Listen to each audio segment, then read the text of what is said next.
there, mama friends. I'm Tess. I'm Carissa. Two moms on a mission to navigate this crazy, beautiful thing called motherhood with a whole lot of laughter, faith, and honesty. From the sleepless nights and snack negotiations to the sweet moments that make it all worth it, we're right there with you, praying, laughing, and sometimes crying our way through it all. On Made to Mother, we keep it real about the messy moments, the mom fails, and the joy of leaning on God's grace in every season. Whether you're hiding in the bathroom for a quiet moment, we get it, or juggling kids, chaos, and caffeine, you're in the right place. Let's laugh together, pray together, and tackle this mom life with hearts full of love and humor. Join us for episodes full of fun, faith, and encouragement as we remind each other that we don't have to be perfect, just present. Let's do this, mama.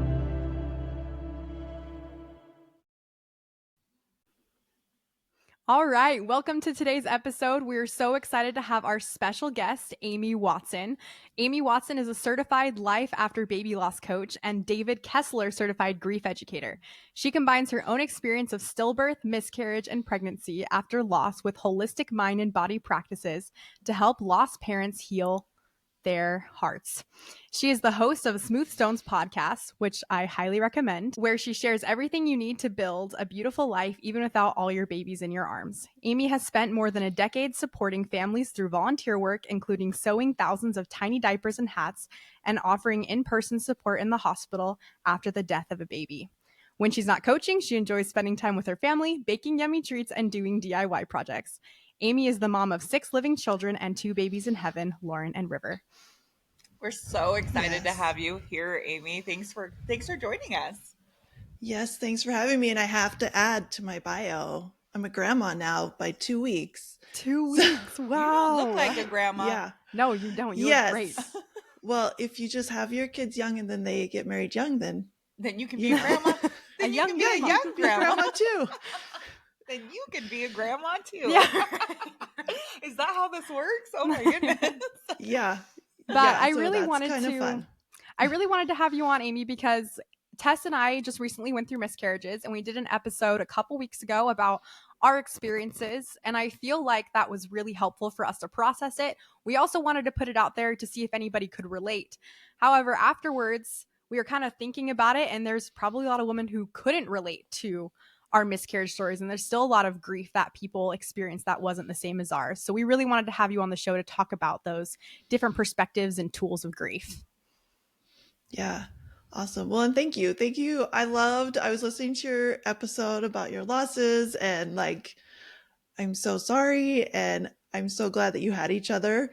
Yeah, I had a similar, when we lost our daughter at full term, one of my best friends was pregnant. We had the same due date. Like, we had been neighbors at one point. We moved apart. Oh my gosh. And yeah, we found out we had the same due date, and we were so pumped to have these babies together. And then my daughter was stillborn, hers was still, living. And it was just it's been really a beautiful thing though, because she was one of my best supporters. And her baby was okay. But yeah, it's just interesting how people come in our lives and timing and all of that. So right. I think God's so aware of those things and those people. And the people that you need and the time you need. Because I definitely would not recommend. I wouldn't recommend it. 0 stars. That nobody has a chance to say I won't want in on this. But I'm so grateful that we ended up being able to grieve together. But even if she wouldn't have lost her baby after me, she was still there for me to be able to process. It's just such a weird, I was even today I looked at her and I was like, do you sometimes forget you had a miscarriage? And she's like, yeah. Yeah, it's a weird thing. It's a weird grief. So Amy, you mentioned having a stillbirth. So is that when your coaching journey began? When did you start knowing that you wanted to help women through this? I think it happened really organically because we lost our daughter just a couple days before her due date. I just didn't feel her kicking, and, called the doctor, and even the doctor, which looking back, I'm like, they probably could have done differently, but they were like, oh, just come in this afternoon. They didn't even seem that concerned about it. But of course we, similar to some of your stories, is, went in, couldn't find a heartbeat on the Doppler, couldn't find a heartbeat on little ultrasound. They took me to a bigger ultrasound, like finally confirmed that she had passed. And I, was devastated. It was our 5th daughter. Wow. So we had 4 little girls at home waiting, thinking like I went to the hospital to have their sister. And so, I mean, that was my first thought, was just, how do you even tell your children? How do you help them process this? So maybe that was one step where I was like, I need to help them process. I need to help them through this grief, and also like help myself and my husband and our relationship, and just how do I navigate this? And I think when I first met Tess, she, what do you call it, Enneagrammed me right away as a 5. Which means I love to learn. Like I have to know things and learn. And so that's what I did. I like dove in. I was like, I'm going to figure this out. I'm going to get this right. I'm going to learn all the things I can about grief and help my family through it, help myself through it, and figure this out. Cause I definitely didn't want to be sad forever. Yeah. And I didn't want to be upset forever. And the great thing about the internet is you meet lots of people. There's lots of support. But I saw people that seemed pretty sad and pretty mad, and right. Which I think you need that. That's great for a season. But then I also think, it's good to kind of figure out how you're going to move forward. And so I just started, I guess, sharing my story and talking about my baby and talking about my daughter. And then people would connect with me and they would just say, my friend lost their baby, or, my sister lost her baby, or I just had a miscarriage. Can you talk to, can we talk, or can you talk to them? And they would literally just like send me strangers' numbers, and I would just talk to them. And then I helped a lot and have done a lot of volunteer work. So that, I think, also really was, again, other steps on my coaching journey, just like building my confidence, getting to help people, getting to be there on that worst day and talking people through it, and figuring out like I could do things that I didn't think I could ever do. Like I wasn't like a hospital person. I don't like blood. Like most of us are very not raised to be comfortable with death or like bodies. But I have held like the most beautiful little angels and just looked at their little fingers and toes and like just loved on them, in that window when their families were able to have them. And it's been really, really amazing. So yeah. And then like, I don't know, a lot of us, we find like someone we connect with, someone we, like a message that resonates. And I found a life coach through a podcast, which a lot of people had recommended, which is Jody Moore, which I think a lot of people might know, Jody Moore. And when I heard her, I was like, oh, this is so like, this makes a lot of sense. I really love what she's teaching. And I think it could really help people who are grieving, people who have been through this. And since then, like, I love what Jody teaches, but I've also added a lot because I think some of it does not gel with, especially earlier grief.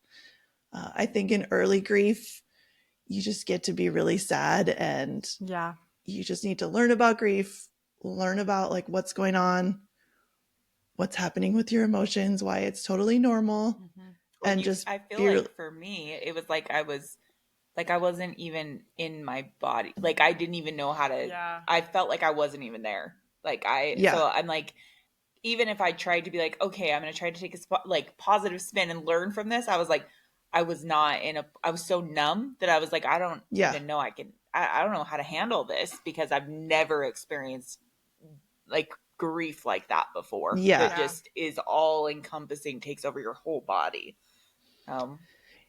Yeah. So I think even those cliches, like people say things and you're like, why are you saying this to me? Like this doesn't work. And yet there's always some truth in there, I think. Right. Yeah. And I think there's ways we can understand and love. Like I personally just was able to kind of give people a lot of grace when they said things But I think if it also really upsets you and you're really just, you hate it, that's okay too. If babies are okay or healing for you, that's great. If you cannot even go near one, that's fine too. So I think, like, to wrap up, I guess answer your question is, I think it just found me, and I found just that it really brings me a lot of joy to talk about grief, which sounds maybe weird. And a lot of people are like, isn't it sad? But how I told it, I was talking to another friend who was thinking about going into grief coaching. She had lost her mom. And I was like, when your friend's having a really, really bad day and you're able to like talk to them and listen and like cheer them up, like that's not draining. That's cool. That's a really special and sacred thing to be able to do. So yeah, I've just kind of given my heart to it on top of, having a busy family and lots going on. But I formally kind of started a business years ago, probably like 6 years ago, and have just been doing it as I can, with my family. And I think I was still nursing a baby when I started everything. And so we've just That's amazing. Rolled with life. Yeah. I feel like you have to. You have to. If you're going to start anything, there's no perfect season to start anything in. Yeah. It's just going to go. Well, and I think I used to say like when my kids are all in school or when, whenever in the future. But that's what I loved learning from Jody Moore. To quote her, I think she's like, yeah, why not you and why not now? And I was like, oh yeah, if I start now when it feels overwhelming and like not ready yet, how much farther ahead will I be when my littlest goes to school? And so, yeah, it's been kind of fun. And also like how many women you've been able to help because you started then, whereas so many lives wouldn't have been able to connect with you if you had waited. People who had been praying to find answers, you were able to help them. And I just think that's amazing because I think in grief, we're so vulnerable. And when we're in really vulnerable places, we have this ability to connect with others on levels that were never unlocked before. And so while it's really sad, I think that it's an amazing opportunity to deepen relationships. Totally. Yeah, I definitely agree. I feel like that was one thing that came out of our miscarriages together. We were like, how is it we got pregnant together and then now we get to miscarry together? And we were like, why? And the only thing we could really think of was we were supposed to help other people. Like we're like, the only thing that makes sense is we just happened to start a podcast and all of this, and I guess we're supposed to help other people. And I don't know what that looks like, and I don't know. Right. But my hope is, I think number one, the amount of messages that I've had from people saying I've lost a baby too. I have an angel baby too. And I feel like there's so many people out there with this hidden grief. Yeah. Because you can't see it. I think that was phrased really well, hidden grief. Yeah, it is something like you don't know. And that could even apply to losing a parent, losing a child. Like, but you kind of walk around with this hidden grief and you don't know what other people are going through. So it gives you a sense of like, for me, it gives me like, I don't know what everybody's going through. I don't know. I mean, on my hardest of days when I found out I, was miscarrying and having conversations with people, and I'm like, they don't even know this is one of the hardest days I've ever had. Mm-hmm. Yeah. And so it's honestly told me like, okay, like I need to be careful on how I treat people because I genuinely don't know what's going on in their lives. Yeah, absolutely. I think that's one of my biggest lessons too, is just number one, to like genuinely, I realized after my loss of my daughter that when people say, how are you? Like sometimes they just don't actually want to know. Mm-hmm. And so you just say fine, right? You say fine and you're like, no, I'm like dying inside, Mm-hmm. So to really check on people, like if I want to check on them, like to be sincere about it and say like, no, you can actually tell me how you're feeling. And then, also just how universal grief is, no matter what kind it is. So, Amy, we do have a couple questions. We have 3 questions from our listeners that we'd like to go over and then kind of talking about some grief tools from there. So, number 1, one of our listeners said, loss has made it so my anxiety is so high when I'm pregnant. How do I move through that? Yeah, pregnancy after loss is a whole thing. And I think the first thing, if I could distill it down, the first thing to know is learn about your nervous system. Learn that it is not just in your head, and you can't just calm yourself down by like thinking. A lot of people say, different pregnancy, different outcome, different, and there's all these kind of mantras, and they're like, I don't know why it's not working. I don't know why I can't stop being scared. So number one, have a lot of compassion on yourself in this situation, but understand that pregnancy feels dangerous to your body. You have experienced probably some of the deepest hurt you've ever felt before, and your brain doesn't know the difference between emotional pain and physical pain. And so when you understand, no, this is in my body, that fear, right? It's like we're trying to run away from a lion. It's a survival thing, but it's also the thing like you probably wanted and you love and you're supposed to be excited about. And so it's this really weird thing where you need to be able to hold on to that, understand, oh, that's why I'm so freaked out. And it doesn't mean that it's like a 9-month sentence of like holding your breath. But it does mean when you understand it, you can find ways to calm that down, which would be, different ways we can kind of clear that nervous system energy that's feeling so scary, right? Like moving your body. There's a lot of ways. But yeah, recognizing that, and then recognizing that it's okay to hold space for both things, to have the fear and to have the anxiety, but also to let yourself be excited, because that's the thing that I help when I do pregnancy after loss. And I've had 3 pregnancies after loss. So I had a full-term stillbirth, which was like a perfect textbook pregnancy. No, nothing. Like there was nothing really that I could have done. And so I had 3 pregnancies after that. So I had a living baby after, then I had a 14-week miscarriage, and then I had another pregnancy that was high risk. So I've been through a lot. Yeah. Like with my miscarriage, I hemorrhaged, I nearly bled out. Like I could have probably died. So it was literally life-threatening. But I think we get this idea that if we get excited, it would hurt more if we lost the baby. Yeah. And I think that's universal in a lot of ways, right? We're like, I'm going to guard my heart. I'm not going to like, I remember just like having maternity clothes in my Old Navy cart or whatever, and being like, if I buy these, like, and so you're just trying to fit into these pants. I always say like, buy the maternity pants. But yeah, it's like, you're afraid to let yourself get excited. You have that anxiety, but you can let yourself love this baby.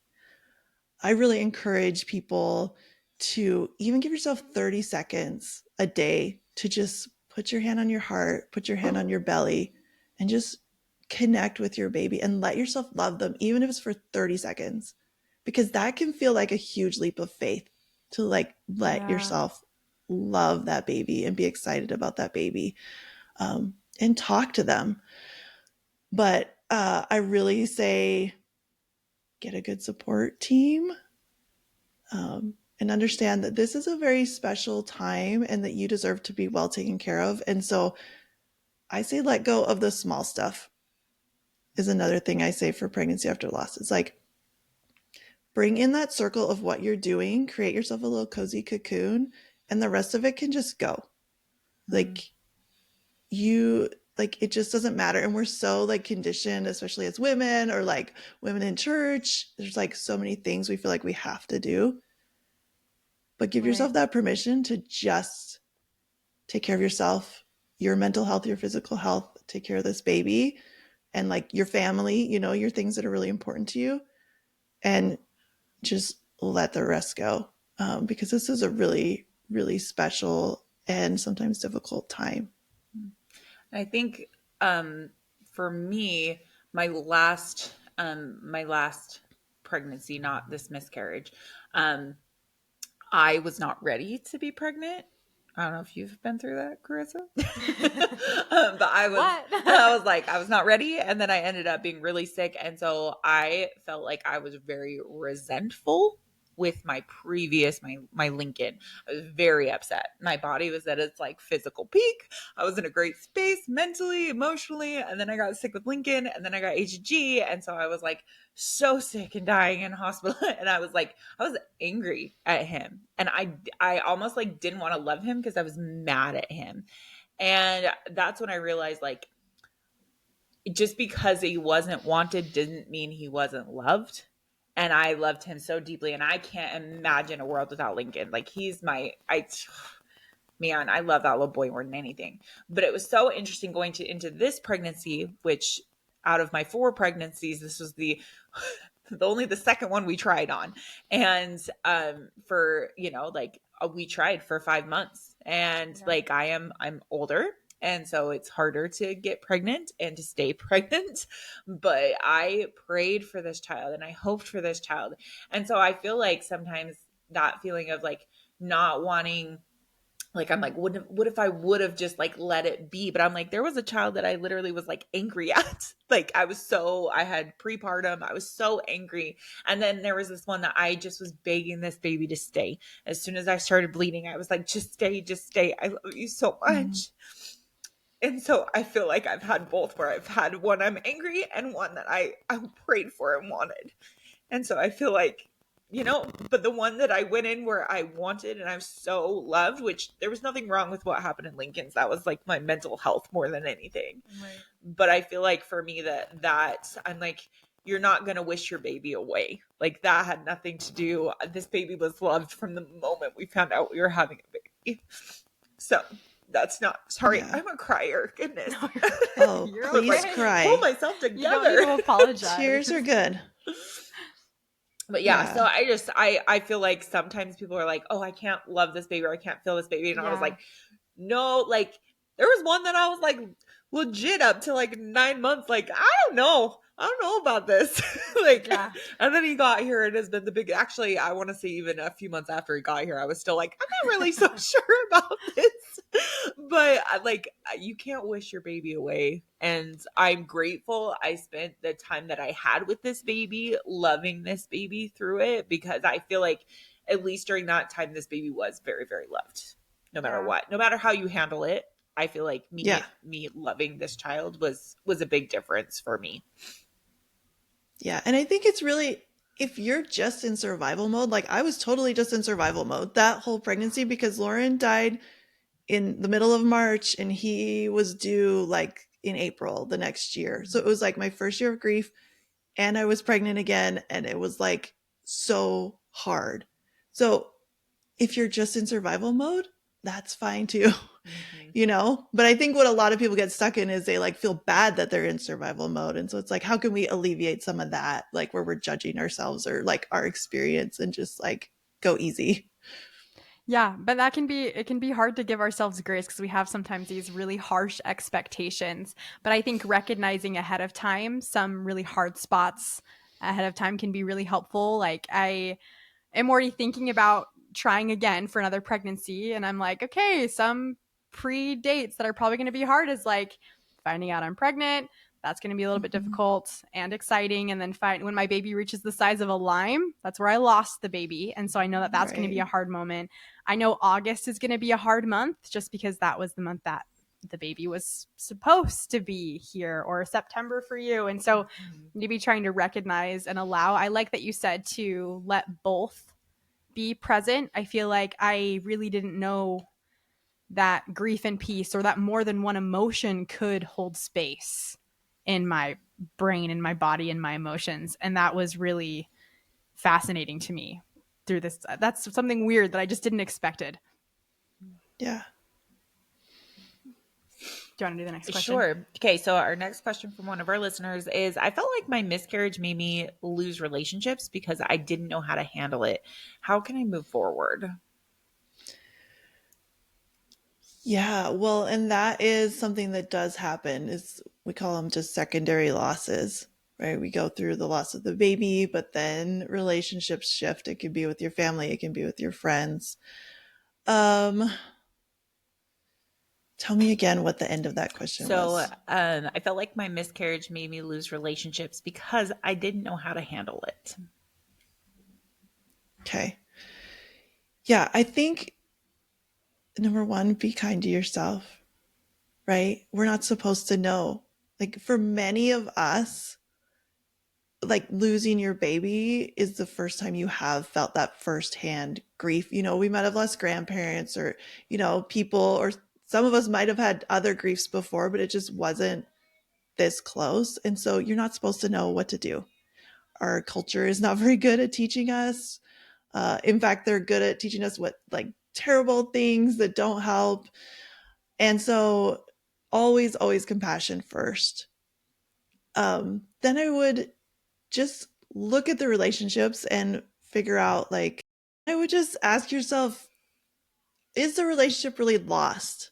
Sometimes we go through some bumps and some sideways, these journeys in a relationship. And I think sometimes people do, like, they're in our life for a season, and it's okay that they're not able to go with you, whether it's like stuff you did when you were grieving, stuff they did, like whatever happened. It's okay sometimes to just mourn that. And it's hard because it's hard to have those secondary losses. But I think you can find some peace when you just accept, like, maybe this just isn't for us right now to be friends. But then also, if you do value that relationship, I think it's worth, looking at yourself, looking at what's happening inside of you, looking at maybe things you did or said, and figuring out, do I want to put the energy forward to repair this relationship or to continue to pursue it? I talk a lot about our emotional energy, like our capacity, and just checking in with yourself and saying, yeah, if this is really bothering you, that you feel like, you lost a friend along the way and you'd really like to repair that, then, and you have the capacity now to do it, I say, like, be brave, get some help figuring out, like, what's going on with you, and then, like, just have those conversations and be open. But we have to have those conversations knowing, like, they might not be interested in being your friend anymore. And can you handle that? Or are you okay with, like, taking some small steps to repair that? But I think it's always worth it just to have a conversation. I think we get really in our head about stuff. Yeah. Sometimes even we think we've, like, lost this friend, and, they might not even know that you feel that way. Yeah. So that's a good point. Just kind of be really careful, like, this story that you're telling in your head about that relationship, and leading with love, I think, is always good. Just saying, like, this was like a really crappy time, and I probably wasn't a very good friend because I just could not do it. But I want to, check back in with you now. I love that. I feel like even if you didn't go through a miscarriage, we all go through phases, whether it's like prepartum, postpartum, like, I don't know, your baby is not sleeping well, and so you don't know how to sleep. Like, you go through a phase and you're not you. You're not you. And so I feel like it's okay when you have to come back and be like, so I'm sorry that I was a punk. Life happened and I didn't know how to handle things. I feel like I do that with my husband almost every other day. I was hungry and I did not treat everyone well. So yeah, I feel like that's such good advice and so beautiful. Thank you so much for that, Amy. Yes, I agree. Our last question is, what if I didn't feel attached to this pregnancy and it wasn't hard for me? I think, again, give yourself some love and accept that that's okay. I think we get this message, and I've actually talked to multiple people who were like, I had a miscarriage. I felt like these things just happen, or this was my body doing what it's supposed to do. And, I wasn't whatever stage. It doesn't even matter how far along, right? We're not judging how sad we should be by how many weeks we are, which is something we really do. Yeah. But yeah, it's like, can you just love yourself and move on? And if other people think you should be sadder, like, let them think you should be sadder. I don't think we have to. I remember somebody telling me that, people were like, oh, you're not sad now, but it's going to hit you. Like, you're going to be sad. And they were like, I'm just not, like, I'm fine. Mm. So yeah, it's totally normal. Like, everyone is unique. Everyone's story is unique. And we need to just like let ourselves move through our own life in the way that we want to. And if you're not that upset about a miscarriage, that's totally, totally fine. And just, kind of own that that's your experience. Just like someone else could own their grief and just say, yeah, I was really, really, really sad. I agree too, because I feel like sometimes I feel like I shouldn't be this sad because I lost my baby about 6 weeks. And then when Carissa lost her baby at 11 weeks, almost 12 weeks, like I was like, oh my gosh, I feel so, I don't even know I how had to stop her so many I'm so times. sorry because like you had more, like you had more love or because I'm like you were had your baby for a month longer, and I really had to be like, okay, no. I'm allowed to grieve mine and she's Mhm. allowed to grieve hers, and everybody's allowed to grieve in a different way, however Right. that may look. And the same thing with, Yeah. hearing about like full term. It's like, oh, that must have been even harder, which I do think there's aspects that are different, different Mhm. grief. You grieve differently when you know the gender and when you give birth. There's just different ways to grieve about it, but it doesn't undermine anybody else's grieving journey. And that's hard to do. It's hard not to compare or let the world try to tell us how we should grieve or what we feel instead of letting our own bodies and minds map out that path for us. Because I know that Tess and I both also grieved very differently, which was cool to see. Like me a lot with words and writing things down to be like, what the heck is like going through my brain? I don't even realize, like, I don't understand. Who is this person? Did this happen? And then Tess is very like, she just finished her cross stitch of a ladybug that represents her baby and is very like had a lot of things and representations of her baby, which I thought was really neat. Yeah, grief I think looks very different on people. Like say that in this total tangent, but on true crime podcasts, when like they're like, oh, we just found the body of your wife, and like and like the husband either won't be grieving or like is grieving too dramatically, and they're like, you honestly don't know how you're gonna handle it until you're in that situation. So like someone may look guilty because they're grieving differently than you would expect, but like honestly, until you're in it, you have no idea how you're gonna grieve it. Yeah, you Well, don't. and you do that grief fog, especially. I've actually had this exact same thought, right? Because people will be like, how are these parents having a press conference when their child is missing or whatever, or like has been hurt and they're finding and it's like, you do it because like this grief fog takes over. You do things you didn't think you could do. You look a certain way, you talk a certain way. And I really have a thing about people judging because you don't know. Like, you really don't know. I gave birth to my daughter at 3 a.m. We took some pictures and things at like 9 a.m. And by 11, I like was dressed and sitting at my house. And now thinking, I mean, like when I help people now, I'd be like, take more time, take more time. Like you can totally have more time. Like do all the things. But I was just, we did some just unbelievable things in that stage. And you just do it because I think that fog is sometimes actually an advantage and a protection, because otherwise you just like cannot process. So yeah, it's really interesting what we go through, what we can handle. A lot of things we think we couldn't handle. I think maybe you guys would agree, like my worst nightmare was losing a child, and now I've lost two, and I have a cemetery plot, where I go and see my daughter. And it's amazing the things we can do and the things we can heal from and learn from, and like you said, turn around and help other people with. Yeah.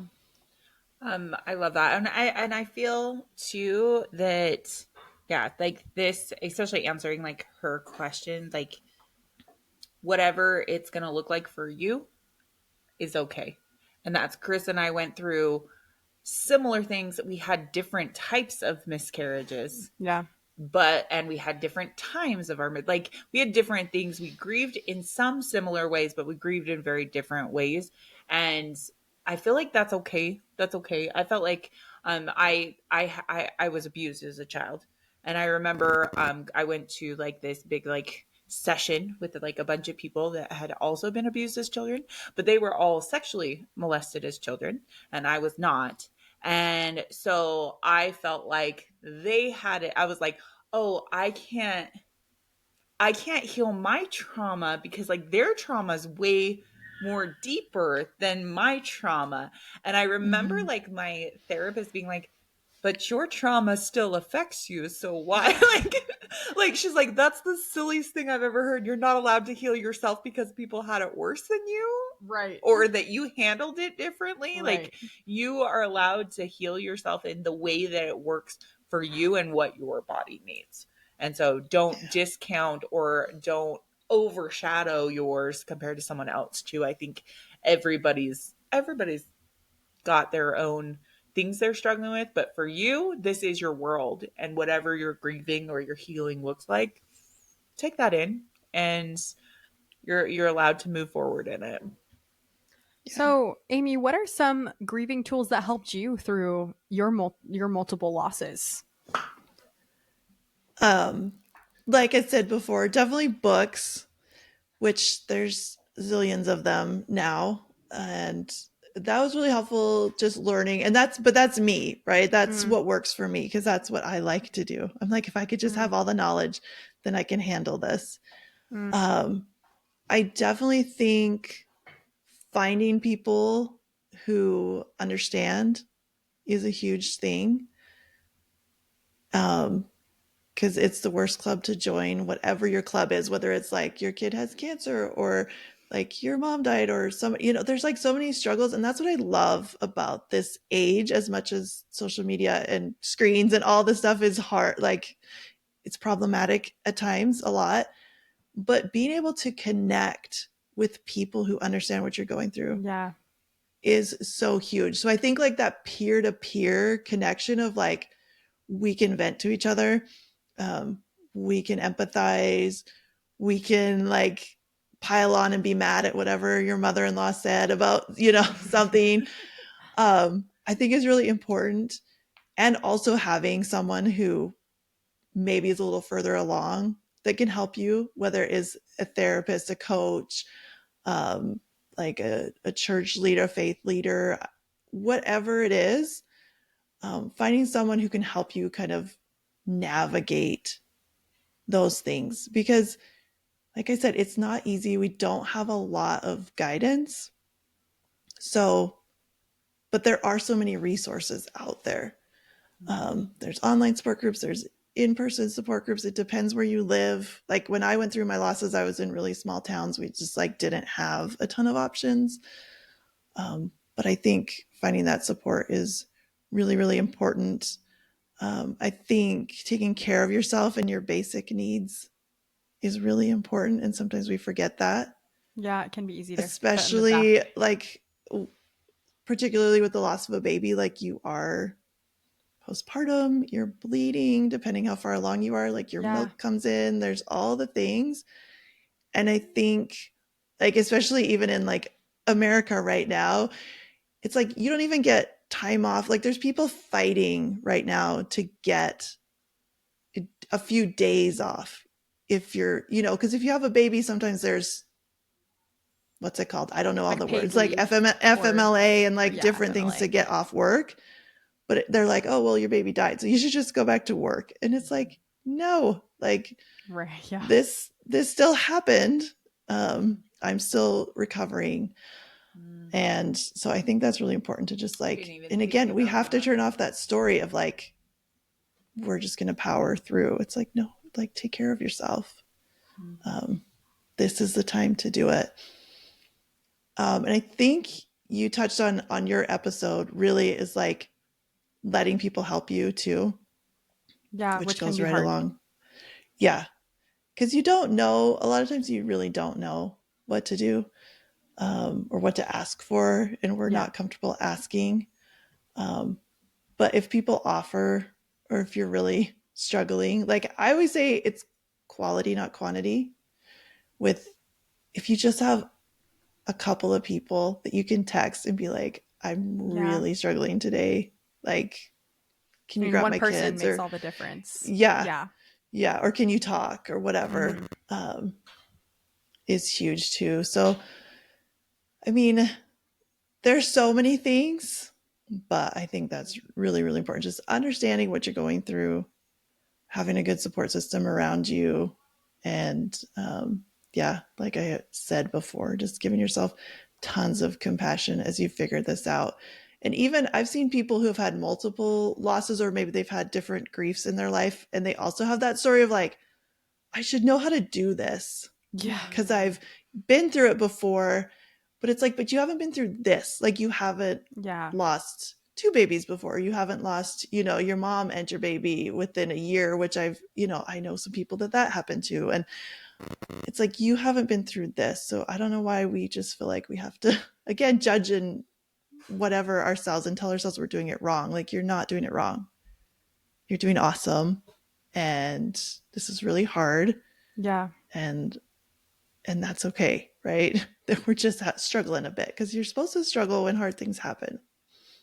Yeah, and I think realizing that nobody has it figured out, like we're all in our own seasons and journeys. I mean, social media has a ton of benefits. I love social media, but I also think sometimes I get into the trap of, well, how come everybody else has it figured out and not me? Like, why am I the only one that doesn't know what's going on and doesn't know what I'm doing? So I like that you brought that up of that you've never been through it before. They've never been, like, every experience is new for the first time for us.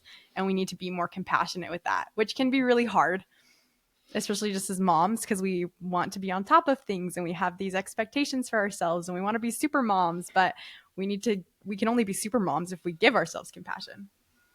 Yeah. Well, and I think it's important too, as moms, like you guys are trying to, you're very mindful and like intentional and, also just winging it like the rest of us.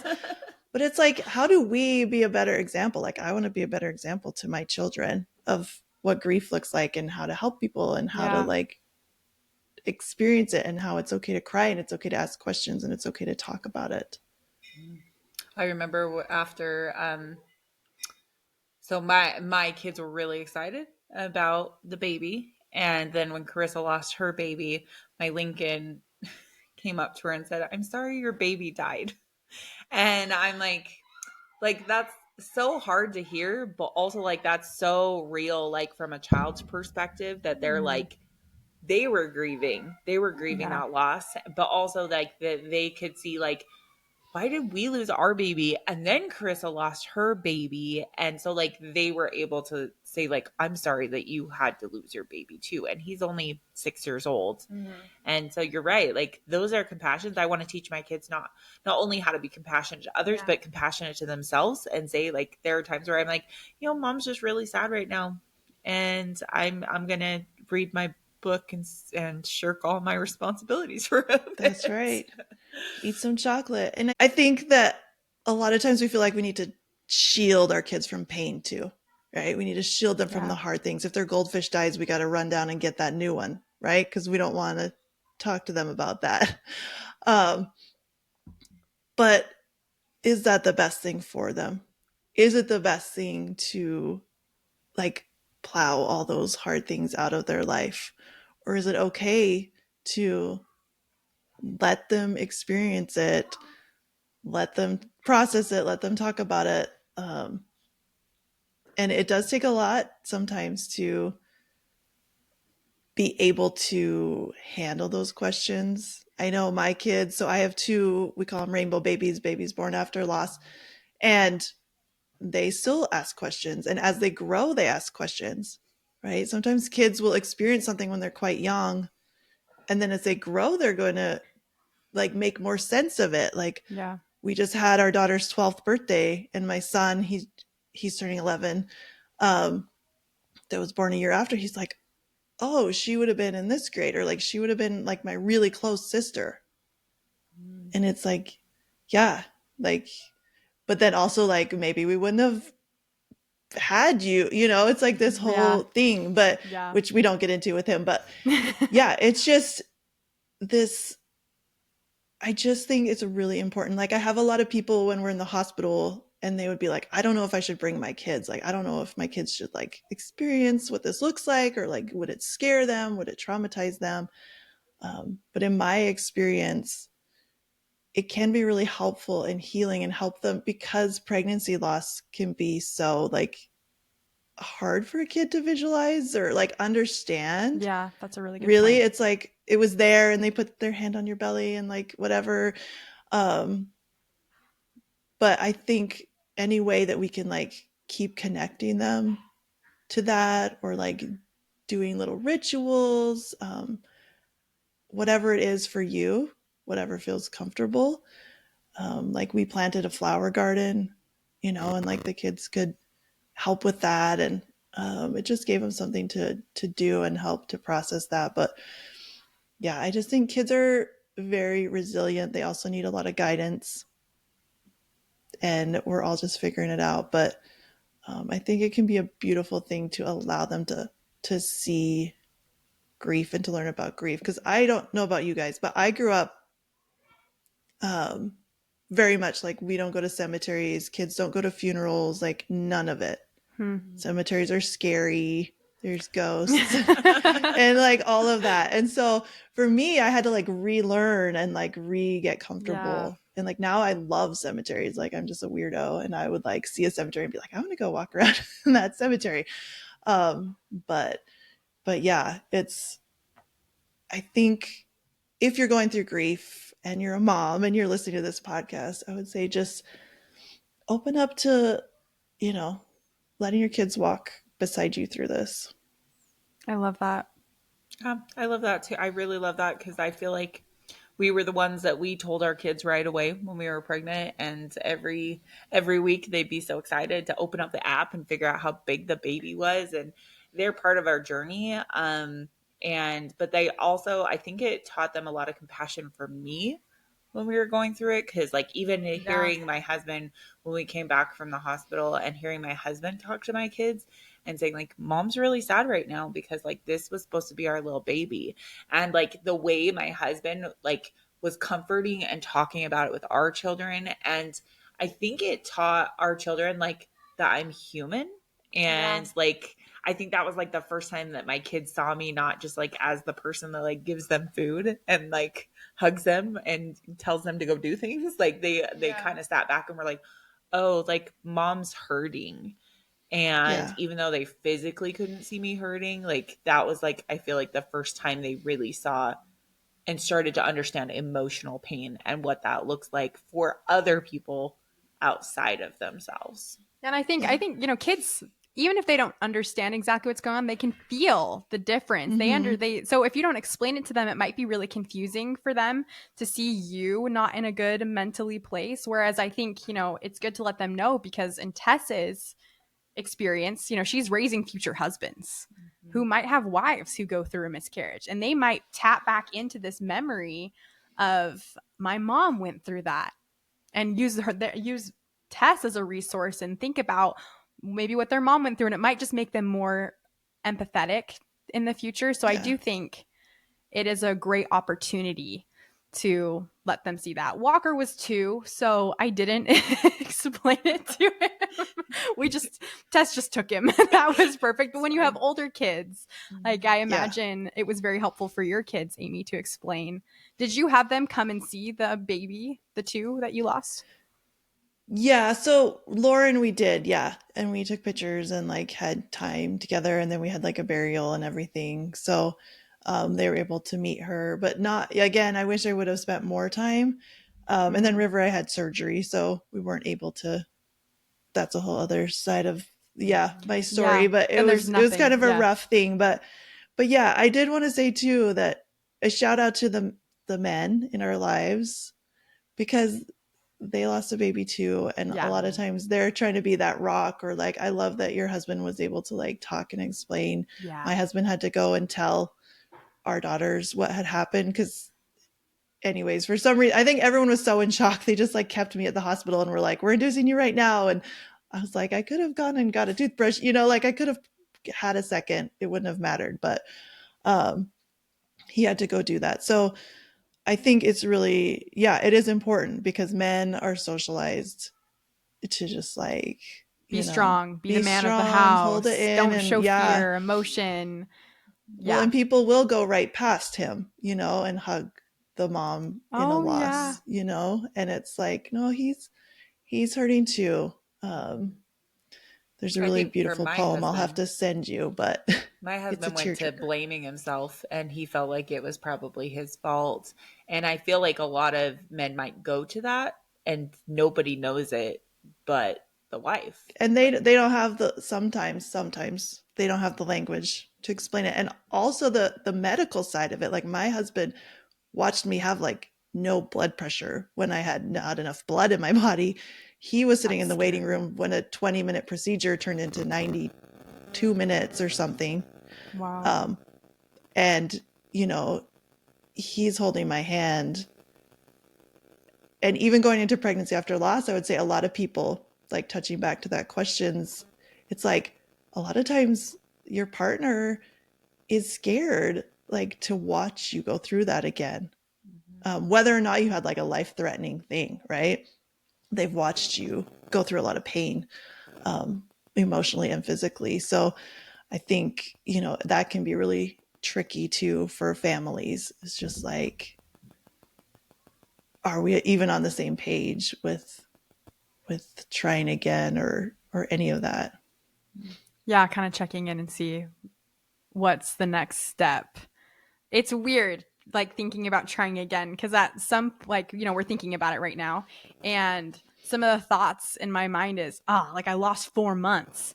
Like I'm 4 months behind, and and just the sense of I had this idea of how far apart I wanted my kids to be in this perfect world, and now that plan's like shifted. And so but I don't, like, am I ready for another? Like, am I ready to get pregnant again? Am I not ready to get pregnant again? I'm like trying to check in every day with myself and be like, okay, how am I feeling? Is this what I want to step in again? Because I don't really know what to expect. Well, You and just don't know. what's anxiety, what's fear, and what's God talking to you too. Yeah, how do you sort that out? Like, is my fear holding me back from God saying, go do it? Or is God saying, no, don't do it? I think that God wants what we want. And either way, like it just, there's so many questions. You just can't have the answers, right? That's the thing. If we could just say, if you just, get pregnant this month and everything will be fine and I can guarantee, the outcome, then we'd be like, okay, I'll do it. But unfortunately, that's not what we get. Instead of gender predictors, why don't they have like the baby planner? Get pregnant right now, this will be the most easygoing pregnancy you've ever had. This is what your pregnancy will look like. This is the gender of baby. Some symptoms you may face. You'll notice on page 2 that it was different from your last pregnancy. If you take extra vitamin D, you should be good to this whole pregnancy and not be sick. That'd be great. Yeah, it's a lot of unknowns. So again, just like handling those unknowns, whether it is like we choose not to try again, and what does that look like when I thought this is how big my family is going to be, right? Or do we try again and not know what's going to happen if we would, have another heartbreak, bring another baby in the world, what it would be like. But I know for me, I struggled a lot with when are you done? Like, how do you know you're done? And especially going through like such a roller coaster of experiences. Yeah. And I would just like, I'd have the baby stuff and I'd be like, I should sell this. And I would just burst into tears. Like anytime I was like, I should get rid of this, I would just burst into tears. And I was like, I don't want to, but it was fully insane to try again. But this is only my story, but I couldn't shake it that I felt like we should have another one. And whether that's like some of our conditioning, we believe in big families and all the things. Like I always wanted 6 kids. And I had 5 kids and 2 losses, but we did end up getting pregnant, and that pregnancy ended up being really, really hard. But that baby is 7 now. And I remember the second I peed on that stick and saw that it was positive, I was like, okay, I know what it feels like to be done. Cause I was like, whatever happens, I'm I can't. I was like, this is it for me. And so just started moving forward, like doing everything we could to get a healthy pregnancy, had a great medical team, like all kinds of stuff. So yeah, it's so unique for everyone. And I think you just got to take it step by step. And like you're already doing a great job because you're taking it day by day and just like seeing where you're at. And I think as long as you keep doing that, if anything changes and you do feel one way or another, you're totally going to do it, right? You're going to know what to do. So just trusting yourself. I love that. I really like that. Trusting in myself. Yeah. And as someone that I thought I was done, I thought I was done at 3. Yeah. I was done. Lincoln was I almost like died just trying to carry him. So I was like, I was done. I was done for like 3 years. And then all of a sudden I was like, I have a feeling we're not done. And my husband's like, I have the same feeling, but I was terrified to tell you that. I wasn't going to say anything if you didn't say anything. Because I had been adamant. I mean, I have like videos of me being like, I'm never, ever getting pregnant again. This will never happen. You sent messages to yourself. Yeah. I was like, remember how bad that sounds? It did. But now that I'm out of like, I mean, I had mine all relatively really close together. I think my last one was, I had him the month before. No, I had him the month after my oldest turned 4. And so I was just in like toddler boy chaos for years. And I was like, I can't do this. And I remember like that feeling of, okay, we're going to try again, but when? And it's taken us some time to process and be like, hey, what is, especially the biggest protector for me is my mental health, because I know with how sick I got my last pregnancy, like that's a massive fear. And then now miscarrying, when I'm like, oh, I almost made it through 6 weeks and I didn't even throw up. I was so excited. And now I'm like, oh, but it's very much like even trying again, even you open your heart for a risk no matter which way you go. Yeah. You do. That's a good point. Whether you're done having babies or you're ready to have more babies, or, like you've lost, I think you open your heart and you have to accept the fate. And that was something I was like, oh, I've had healthy pregnancies. I've never had a miscarriage. I've had so I opened myself up to a risk getting pregnant again. And I knew that, especially, I'm over 35. So like, I don't feel like that's that old. I'm sorry, like medical community. I don't feel like it's that old. But yet you're still geriatric. I was still geriatric. So funny. I was an obese geriatric on my paper. I was like, thank you. I'm gonna leave this hospital and lose some weight and get on that treadmill. And I can't fix my age. So there you go. But I just, as I was going through that, I was just like, I'm opening myself up to different, but I also opened myself up to a different type of love before too. Yeah. Because I've never loved someone that wasn't there. And now I get to love an angel for the rest of my life. That's and so it's a different hurt, but also a different love. But also it taught me so much empathy for other people. And it also, I think, really taught me to like be more precious with the time with my children that I were given, accident or not.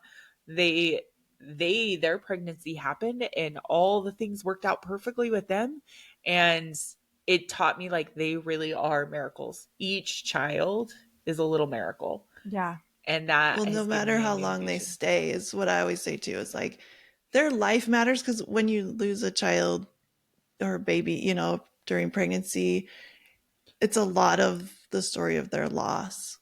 But they lived.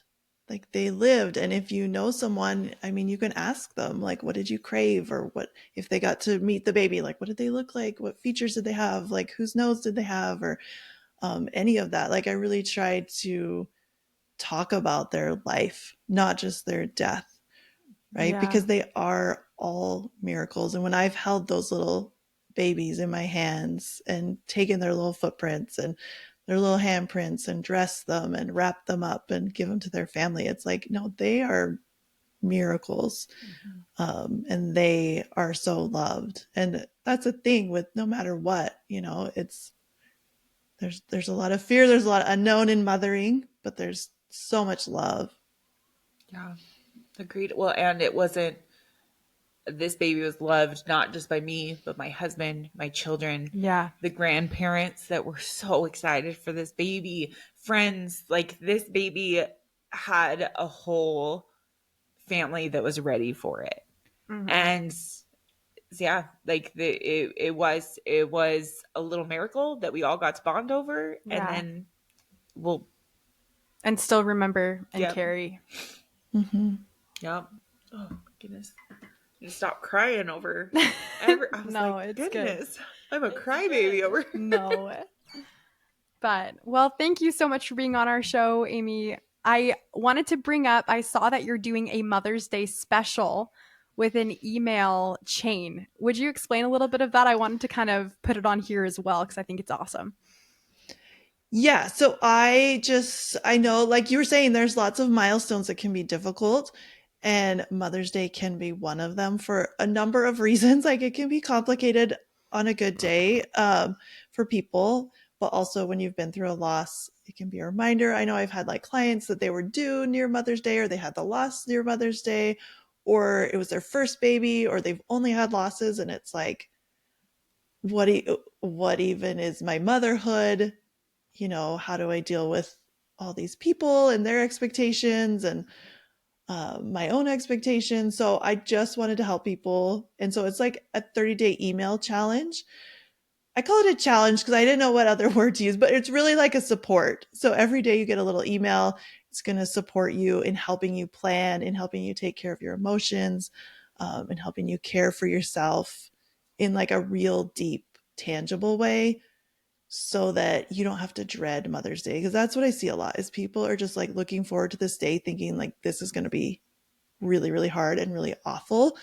And a lot of times it's that fear that we have. Same with like pregnancy after loss, right? It's that fear of something going wrong, or fear of something being just miserable, that is actually worse sometimes than the day itself. So I just don't want people to spend the month or weeks before Mother's Day just being miserable. So I just want to help with that. So yeah, they can definitely hop on there. We start soon. And they can sign getting up those. on your profile, which we will link your Instagram profile. We'd also love to link your podcast because I think your podcast is amazing. You just have a very soothing voice, which is why I love you called it Smooth Stones. Like, that Thank is just you. perfect for Amy. Like, just such a Yes. soothing. Well, and there's a story. It's presence. like a grief analogy. So that's where it came from. But yeah, it's been really good to just kind of have, I try to have like the calming beach vibes, because grief waves and all of that. But Yeah. I'd love anybody who needs a little support if they've had a loss, or if you love someone who has, which I think we all do, send them over. I'd love to help them. All right. Absolutely. Okay. See you guys next week. Bye.